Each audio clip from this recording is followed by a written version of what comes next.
ಕೇಳಿದೆಯಾ ತಿರುವೆಂಕಟ? ಮುತ್ತು ರತ್ನಗಳನ್ನ ಬೀದಿ ಬೀದಿಗಳಲ್ಲಿ ಮಾರಾಟ ಮಾಡುತ್ತಿದ್ದ ವಿಜಯನಗರದ ಬೀದಿಗಳು ಇಂದು ಪಾಳು ಪಾಳು. ಎಚ್ಚಮ್ಮ ಎಚ್ಚಮ್ಮ, ನಿನಗಿನ್ನೇಕೆ ಆ ಕೆಚ್ಚನೆಯ ಬಿರುದು?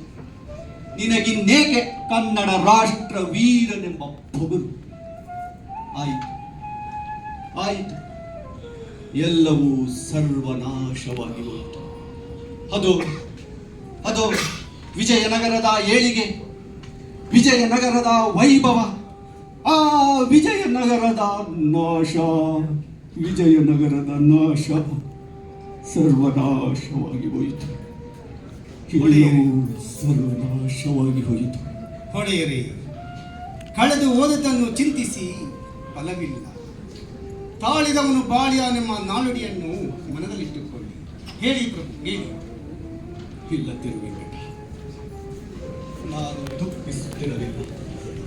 ಹಿಂದೆ ಈ ರಾಜ್ಯದಲ್ಲಿ ನಾವಿದ್ದ ರೀತಿ ನೀತಿಗಳನ್ನು ನೆನಪಿಸಿಕೊಳ್ಳಲು ಧಾವಿಸಿಕೊಳ್ಳುತ್ತೇವೆ. ವೈಭವದಿಂದ ರಾರಾಜಿಸುತ್ತಿದ್ದ ಈ ವಿಜಯನಗರದ ಬೀದಿಗಳು ಎಂದು ಕಾಗೆ ಗೂಬೆಗಳ ವಾಸ ಸ್ಥಾನದಂತಾಗಿರುವುದನ್ನು ಕಂಡು ಯಾವ ಕನ್ನಡಿಗನೂ ತಾನೇ ಸಹಿಸಿಕೊಳ್ಳುವ ತಾಯಿ ಭುವನೇಶ್ವರಿಯ ಪವಿತ್ರ ರಕ್ತವು ಕನ್ನಡಿಗರ ಶರೀರದಲ್ಲಿ ಆಶ್ರಯವನ್ನು ಪಡೆದಿತ್ತು. ಆ ರಣಾಂಗಣದಲ್ಲಿ ಯವನರ ಕೈಯಿಂದ ಹಿರಿಯಲ್ಪಟ್ಟ ಕಠಾರಿಯಿಂದ ಚಿಲ್ಲೆಂದು ಹಾರಿ ಹಾರಿ ರಣಾಂಗಣದಲ್ಲಿ ಯವನರ ಅಪಘಾತಕ್ಕೆ ಸಿಕ್ಕ ಕನ್ನಡಿಗರ ತಲೆಗಳು ಉರುಳುತ್ತಾ ಉರುಳುತ್ತಾ ರಕ್ತ ಪ್ರವಾಹದಲ್ಲಿ ತೇಲುತ್ತಿರುವುದನ್ನು ಕಂಡು ಯಾವ ಕನ್ನಡಿಗನೂ ತಾನೇ ಶೋಕಾಶ್ರುವನ್ನ ಸುರಿಸದೇ ಇರಲಾರನೋ ತಿರುವೆಂಕಟ. ಯಾವ ಕನ್ನಡಿಗನೂ ತಾನೇ ಶೋಕಾಶ್ರುವನ್ನ ಸುರಿಸದೇ ಇರಲಾರನು. ಹೊಡೆಯರೆ, ಸಾವಧಾನ ಪಟ್ಟಿಕೊಳ್ಳಿ. ಸರ್ವಶ್ರೇಷ್ಠನಾದ ಆ ವಿರೂಪಾಕ್ಷನ ದರ್ಶನ ನಂತರ ಮುಂದಿನ ಕರ್ತವ್ಯಗಳ ಬಗ್ಗೆ ಆಲೋಚಿಸೋಣ.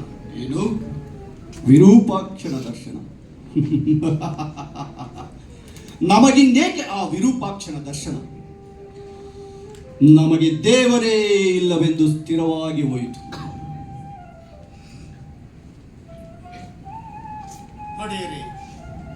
ಹೊಡೆಯರಿ, ಏನೀ ನೂತನ ಭಾವ?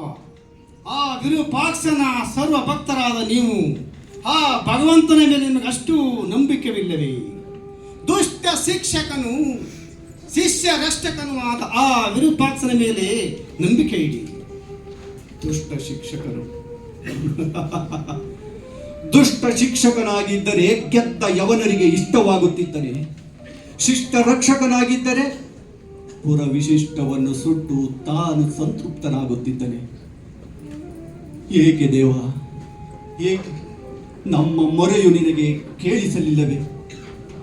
ರಣಾಂಗಣದಲ್ಲಿ ನಿನ್ನ ಪ್ರಿಯ ಭಕ್ತರಾದ ಕನ್ನಡಿಗರ ತಲೆಗಳು ಗರಗರನೆಂದು ಕುಯ್ಯಲ್ಪಡುತ್ತಿರುವಾಗ ನಿನಗದು ಗೋಚರಿಸಲಿಲ್ಲವೇ? ಅಯ್ಯೋ ಅಯ್ಯೋ, ಆಗ ನೀನು ಕುರುಡನಾಗಿದ್ದೆ, ಕಣ್ಣು ಕಾಣಿಸುತ್ತಿರಲಿಲ್ಲ. ಕಿವುಡನಾಗಿದ್ದೆ, ಕಿವಿಗಳು ಕೇಳಿಸುತ್ತಿರಲಿಲ್ಲ. ಓಹೋ, ಇವನೆಯೋ ಉಗ್ರ ನರಸಿಂಹ, ಭಕ್ತ ಪರಾಧೀನ. ತನ್ನ ಪ್ರಿಯ ಭಕ್ತನಾದ ಪ್ರಹ್ಲಾದನನ್ನು ರಕ್ಷಿಸಲು ಹಿರಣ್ಯಕನ ಗರ್ಭವನ್ನೇ ಸೀಳಿ ಕರುಳುಗಳನ್ನು ಮಾಲೆ ಹಾಕಿಕೊಂಡವನು ಇವನೇ ಅಲ್ಲವೋ? ಪಾಪ, ಇಂದು ಆ ಪುಂಡ ಯವನರು ಬಂದು ತನ್ನ ಕೈ ಕಾಲುಗಳನ್ನು ತುಂಡರಿಸುತ್ತಿದ್ದರು, ಏನು ಮಾಡಲಾಗಲಿಲ್ಲ. ಛೀ, ತನ್ನನ್ನೇ ತಾನೇ ರಕ್ಷಿಸಿಕೊಳ್ಳಲಾಗದವನು ಅನ್ಯರನ್ನೇಗೆ ರಕ್ಷಿಸಿಕೊಳ್ಳುವೆಯೋ? ಛೀ, ಹೇಳಿ ನರಸಿಂಹ. ದುಷ್ಟ ಶಿಕ್ಷಕನಂತೆ ಶಿಷ್ಟ ರಕ್ಷಕನಂತೆ ಗೋ ಪೂಜೆಯ ಮಾಡಿದವರು ರಾಜ್ಯವನ್ನು ನೀಗಿದರು, ಗೋ ಹತ್ಯೆಯ ಮಾಡಿದವರು ರಾಜ್ಯವನ್ನಾಡಿದರು.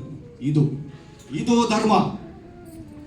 ನಮಗೆ ದೇವರೇ ಇಲ್ಲವೆಂದು ಸಾಕ್ಷಿಯಾಗಿ ವಿಜಯನಗರದ ಬೀದಿಗಳಲ್ಲಿ, ಅದರಲ್ಲೂ ಈ ರಾಜ ಬೀದಿಗಳಲ್ಲಿ ತಾಯಿ ಇಲ್ಲದ ತಬ್ಬಲಿಗಳಂತೆ ದಿಕ್ಕು ದಿಕ್ಕಿಲ್ಲದೆ ಅನಾಥವಾಗಿ ಬಿದ್ದಿರುವ ದೇವರ ವಿಗ್ರಹಗಳನ್ನು ನೆನೆಸಿಕೊಂಡರೆ ಮೈ ರೋಮಾಂಚನವಾಗುತ್ತದೆ. ದೇವನೆಲ್ಲಿಹನು ತಿರುವೆಂಕಟ, ದೇವನೆಲ್ಲಿಹನು? ಒಡೆಯರೇ, ಇಷ್ಟು ಭಾವುಕರಾಗಬೇಡಿ. ಸರ್ವಶ್ರೇಷ್ಠನಾದ ಆ ವಿರೂಪಾಕ್ಷನ ಕೃಪೆಯಿಂದ ಈ ವಿಜಯನಗರ ಸಾಮ್ರಾಜ್ಯವು ಅಂದು ಅತ್ಯುನ್ನತ ಪ್ರತಿಭೆಯನ್ನೇರಿತು. ಇಂದು ಈ ಅತ್ಯುನ್ನತ ವಿನಾಶಕ್ಕೆ ಕಾರಣ ನಮ್ಮ ಕನ್ನಡಿಗರ ದುರ್ಬಲವೇ ಕಾರಣ. ಶಾಂತರಾಗಿರಿ ಪ್ರಭು, ಶಾಂತರೇನು? ಕನ್ನಡಿಗರ ದುರ್ದೈವ ಬಲ ಇಲ್ಲ ತಿರುವೆಂಕಟ. ಮನುಷ್ಯ ಪ್ರಯತ್ನದ ಮುಂದೆ ಯಾವ ಬಲವೂ ದೊಡ್ಡದಲ್ಲ. ಭಾರತ ಇತಿಹಾಸ ಪುಟದಲ್ಲಿ ಕನ್ನಡದ ಕೀರ್ತಿ ಪತಾಕೆಯನ್ನು ಹಾರಿಸುವುದೇ ನಮಗೆ ದೈವ ಪೂಜೆ. ತಾಯಿ ಭುವನೇಶ್ವರಿಯ ಪೂಜೆಯೇ ನಮಗೆ ತಪಸ್ಸು. ಬಾ ತಿರುವೆಂಕಟ, ನಾನು, ನೀನು, ಅಸಂಖ್ಯಾತ ಕನ್ನಡಿಗರೆಲ್ಲರೂ ಸೇರಿ ಭಾರತದ ವಿಶ್ವ ಸಂಪುಟದಲ್ಲಿ ಕನ್ನಡದ ಕೀರ್ತಿ ಪತಾಕೆಯನ್ನ ಹಾರಿಸೋಣ. ಇದೇ ನಮ್ಮ ಗುರಿ, ಇದೇ ನಮ್ಮ ಮಂತ್ರ, ಇದೇ ನಮ್ಮ ಪ್ರತಿಜ್ಞೆ. ಇದಕ್ಕೆ ತಾಯಿ ಭುವನೇಶ್ವರಿಯೇ ಸಾಕ್ಷಿ. ಜೈ ಕನ್ನಡಾಂಬೆ.